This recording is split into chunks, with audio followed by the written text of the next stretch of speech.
Bakes by Neethu. അപ്പൊ നമ്മുടെ Tuesday lunch ഇവിടെ റെഡി ആയിട്ടുണ്ട്. ലഞ്ച് ഞാൻ ഇങ്ങനെ സെറ്റ് ചെയ്ത് വെച്ച് നോക്കി, മേശപ്പുറം മുഴുവൻ ഇങ്ങനെ സെറ്റ് ചെയ്ത് ലഞ്ച് ഇങ്ങനെ റെഡി ആക്കി വെച്ചിട്ടുണ്ട്. ഇനി അത് ജസ്റ്റ് ഒന്ന് പ്ലേറ്റ് ചെയ്താൽ മാത്രം മതി. നന്നായിട്ട് വെച്ചിട്ടുണ്ട്. ക്യാമറമാൻ മീറ്റിങ്ങിലാണ്, ഇതുവരെ എത്തിയിട്ടില്ല. അതുകൊണ്ട് ഇന്ന് ക്യാമറ കൈകാര്യം ചെയ്തിട്ട് എൻ്റെ സ്വന്തം പാത്തു. അപ്പൊ ആദ്യം നമ്മുടെ 80% തവിടുള്ള നല്ല കുത്തരി ചോറ്. അപ്പൊ കുറച്ച് ചോറ് എടുത്തിട്ടുണ്ട്. ഇന്നത്തെ സ്പെഷ്യൽ എന്ന് പറഞ്ഞാൽ ഒരു ഫിഷ് കറിയാണ്. അപ്പോൾ ഫിഷ് കറി എന്ന് പറഞ്ഞാൽ ഇത് കഴിച്ചാൽ കുടൽ വരെ പുറത്ത് വരും, അത്ര എരിവുള്ള ഫിഷ് കറിയാണ്. കേര ഫിഷ് കറിയാണ്. ഞാൻ വളരെ കുറച്ചെടുക്കുന്നുള്ളൂ. ഇത് ശരിക്കും പറഞ്ഞാൽ വിഷ്ണുവിന് മീൻകറി കഴിച്ച് എരിയണം അത്ര. ഇന്നവന് ഞാൻ എരിച്ചു കൊടുക്കാം.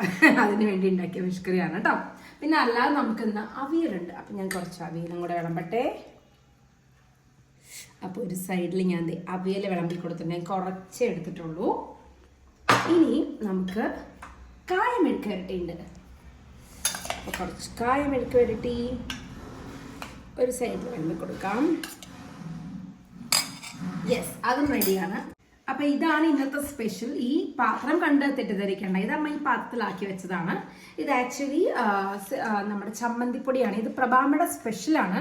പണ്ട് ഞാനും രതീഷിൻ്റെ ഒരു കസിൻ സിസ്റ്റർ സ്നേഹയും തമ്മിൽ ഒരുപാട് അടി ഉണ്ടാക്കിയിട്ടുണ്ട് ഇത് കഴിക്കാൻ വേണ്ടി. അത്ര ടേസ്റ്റാണ്. ഇത് ഇന്ന് ഉണ്ടാക്കിയത് എന്തിനാണെന്നറിയോ, മോന് പോകുമ്പോൾ കൊടുത്തു വിടാൻ വേണ്ടിയിട്ടാണ് കേട്ടോ. അപ്പം നമ്മുടെ ചമ്മന്തിപ്പൊടി ഇത് ഞാൻ ഇത്രയും ആക്കിയത് ഞാൻ തന്നെ കഴിക്കുമായിരുന്നു വീടെടുക്കുന്നതിന് മുമ്പ്.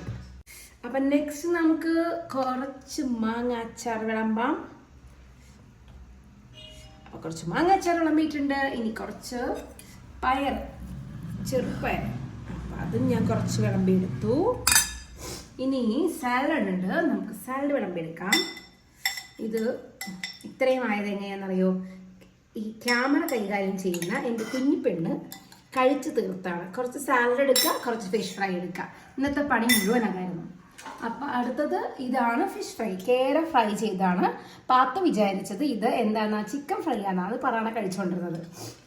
ആക്ച്വലി ഇത് കേര ഫ്രൈ ആണ്. അപ്പം ഞാനൊരു സാലഡിൻ്റെ അടുത്ത് തന്നെ ഒരു കേര ഫ്രൈയും കൂടെ വെച്ചിട്ടുണ്ട്. നമുക്കൊരു പപ്പടം നമുക്കൊരു സൈഡിൽ വെച്ച് കൊടുക്കാം. അപ്പം നമ്മുടെ പ്ലേറ്റൊക്കെ സെറ്റായിട്ടുണ്ട്. ഇനി ഇത് കൂടാതെ ഞാനിവിടെ ഒരു സാധനം സെറ്റ് ചെയ്ത് വെച്ചത് എന്തിനാണെന്നറിയോ, ഈ കേരക്കറി കൂട്ടുമ്പോൾ എല്ലാവരുടെയും കുടലരിയും. അപ്പോൾ അതിനൊരു പ്രായച്ചിത്തം എന്ന് വിളിക്കാൻ നേരത്തെ കുറച്ച് തണുത്ത വാട്ടർമെലൺ കട്ട് ചെയ്ത് വെച്ചിട്ടുണ്ട്. അപ്പം പ്ലേറ്റ് സെറ്റായിട്ട് നമുക്ക് കഴിച്ചാലോ. അപ്പം ആദ്യം തന്നെ നമുക്ക് ഇന്നത്തെ താരം ഈ എരിവുള്ള മീൻ കറിയുടെ ഒരു പീസ് എടുത്തിട്ട് കഴിച്ച് നോക്കാം. അതിൻ്റെ കൂടെ ഞാൻ ഇനിയും വറുത്തതിൻ്റെ ഒരു പീസും കൂടെ വയ്ക്കുന്നുണ്ടേ.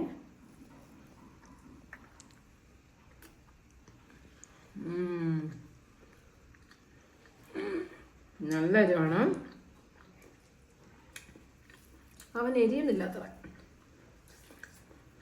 നമുക്ക് നമ്മുടെ അവിയലും കായപ്പേരിയും ഒരു കഷ്ണം പപ്പടം കൂടെ പൊട്ടിച്ചിട്ട് ഉരുള പിടിച്ച് കഴിക്കട്ടെ.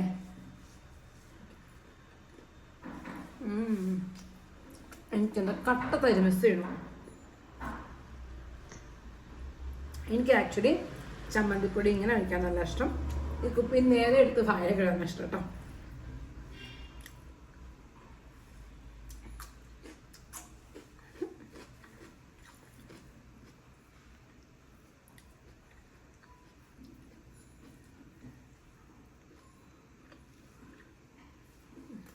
ആഹാ, അപ്പം ഞാൻ കൊണ്ടുവെക്കട്ടെ. മറ്റൊരു വീഡിയോ ആയിട്ട് പിന്നീട് കാണാം. Bye bye.